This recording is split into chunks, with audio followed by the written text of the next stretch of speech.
Aksi korporasi ini dilakukan untuk mendukung pengembangan infrastruktur dan kota di BSD City, serta memperkuat modal kerja perseroan ke depan. Aksi korporasi ini dilakukan untuk mendukung pengembangan infrastruktur dan kota di BSD City, serta memperkuat modal kerja perseroan ke depan.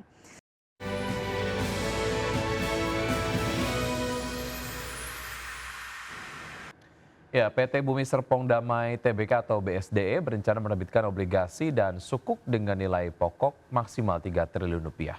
Ya, penerbitan tersebut meliputi obligasi 4 BSD senilai maksimal 2 triliun rupiah dan suku ijarah 1 senilai maksimal 1 triliun rupiah. Aksi korporasi ini dilakukan untuk mendukung pengembangan infrastruktur dan kota di BSD City, serta memperkuat modal kerja perseroan ke depan.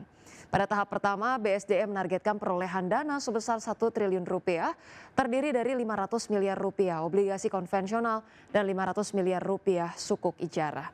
Instrumen ini telah memperoleh peringkat IDAA untuk obligasi dan juga IDAA untuk syariah atau sukuk dari Pevindo. Kebijakan penurunan suku bunga acuan oleh Bank Indonesia menjadi katalis positif bagi sektor properti, di mana biaya pinjaman yang lebih rendah diharapkan dapat meningkatkan keterjangkauan KPR, memperkuat daya beli konsumen, serta mendorong permintaan terhadap produk residensial primer.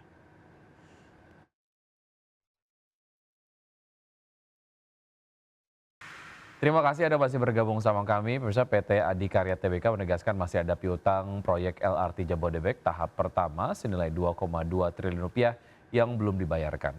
Ya, Direksi Adi menyebut pembayaran sedang proses melalui PT KAI dengan skema penyertaan modal negara atau subsidi.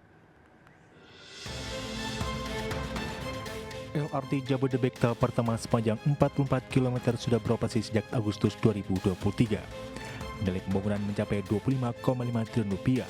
Adi sudah menerima 23,3 triliun rupiah, namun masih tersedia piutang sebesar 2,2 triliun rupiah yang belum cair. Direktur Utama Adi Entus Asnawi menyatakan pembayaran piutang akan disalurkan melalui PT KAI setelah amandemen dan kajian komersial selesai.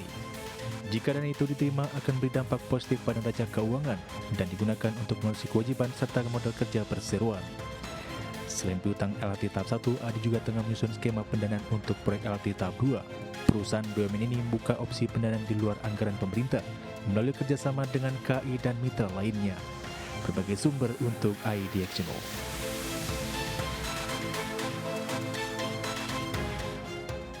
Pemirsa, PT Sarana Menara Nusantara Tbk menargetkan pendapatan low single digit hingga akhir tahun 2025. Ya, perseroan menyampaikan akan melakukan peningkatan utilisasi aset fiber perseroan tahun ini di tengah konsolidasi operator. Advisor and Group Investor Relations PT Sarana Menara Nusantara Tbk Adam Gifari menyatakan perseroan akan meningkatkan utilisasi fiber untuk konektivitas. Lebih lanjut, perseroan juga akan lebih banyak melakukan ekspansi di Pulau Jawa mengikuti jejak yang dilakukan oleh operator seluler dan juga perusahaan-perusahaan yang memiliki bisnis fiber to the home. Sementara itu, sampai dengan akhir Juni 2025, perseroan mencatatkan pendapatan usaha konsolidasian sebesar 6,39 triliun rupiah, naik 3,9% secara tahunan, sedangkan laba bersih mencapai 1,65 triliun rupiah, naik 2,9% secara tahunan.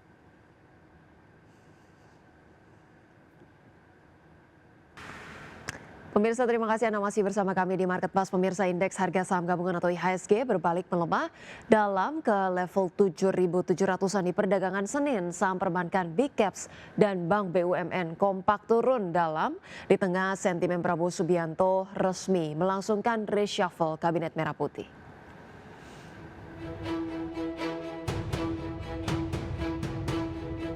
Indeks harga saham gabungan atau IHSG berbalik arah ke zona merah dengan melemah dalam. Mengutip data RTI, IHSG anjlok 1,28% ke level 7.766,84 dan dalam sepekan IHSG melemah 0,81%. Transaksi terpantau cukup ramai dengan manuver jual, diiringi panic selling dengan intensitas nilai transaksi 20,2 triliun rupiah. Saham-saham konsumen non-primer melemah paling dalam 2,48%, sektor keuangan tertekan 2,29%, dan sektor infrastruktur koreksi 2,07%. Sementara sektor barang baku menguat terbatas di 0,77%. Indeks harga saham gabungan melemah terdampak dari pelemahan saham emiten perbankan, BUMN, dan bank raksasa. Saham BPTN melemah 9,77% di level Rp1.155 per saham. Saham BRIDS melemah 5,15% di level Rp2.580 per saham. Saham perbankan Big Caps BUMN BBNI melemah 4,35% ke level Rp4.180 per saham. BMRI melemah 4,06% di level Rp4.490 per saham, dan saham BBRI melemah 2,5% di level Rp3.900 per saham. Sementara sektor barang baku jadi penopang IHSG dengan saham ANM 6,49% di level Rp3.610 per saham. PSAB ditutup menguat 3,5% di level Rp585 per saham. UNTR ditutup menguat 4,34% di level Rp26.450 per saham. Penguatan saham emiten emas ditopang harga komoditas kembali cetak rekor tertinggi intraday dan penutupan. Melemahnya IHSG tersengat di tengah Presiden Prabowo Subianto resmi melangsungkan reshuffle Kabinet Merah Putih Prabowo Gibran. 5 menteri diganti termasuk Menteri Keuangan Sri Mulyani. Prabowo melantik Purbaya Yudi Sadewa sebagai Menteri Keuangan menggantikan Sri Mulyani. Lalu Mukhtarudin sebagai Menteri Perlindungan Migran menggantikan Abdul Qadir Karding. Ferry Julianto sebagai Menteri Koperasi menggantikan Budi Ari. Selain 5 menteri yang direshuffle, Prabowo juga melantik Muhammad Irfan Yusuf sebagai Menteri Haji. Dhanil Anzar Simanjuntak yang sebelumnya menjadi Wakil BP Haji secara bersamaan dilantik sebagai Wakil Menteri Haji. Berbagai sumber untuk ID Action.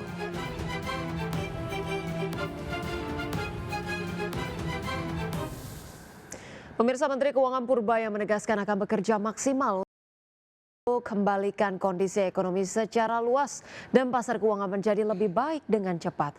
Terkait pelemahan IHSG pasca perombakan kabinet, Purbaya menganggap hanya transisional.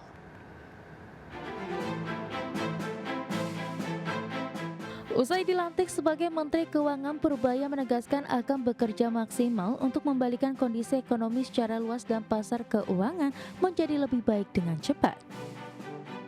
Purbaya menyebut pelemahan IHSG saat dirinya dilantik hanya transisional karena investor belum kenal dirinya dan akan segera berbalik arah dalam waktu dekat.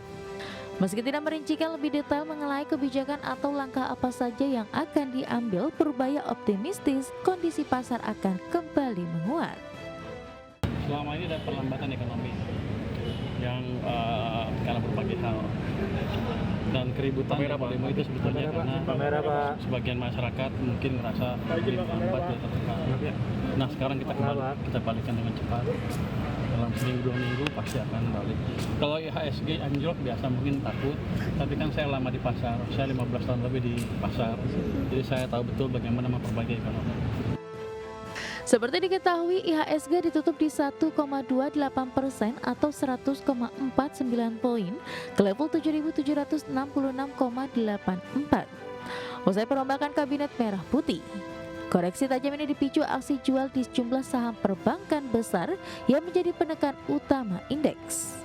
Tim Liputan, IDX Channel.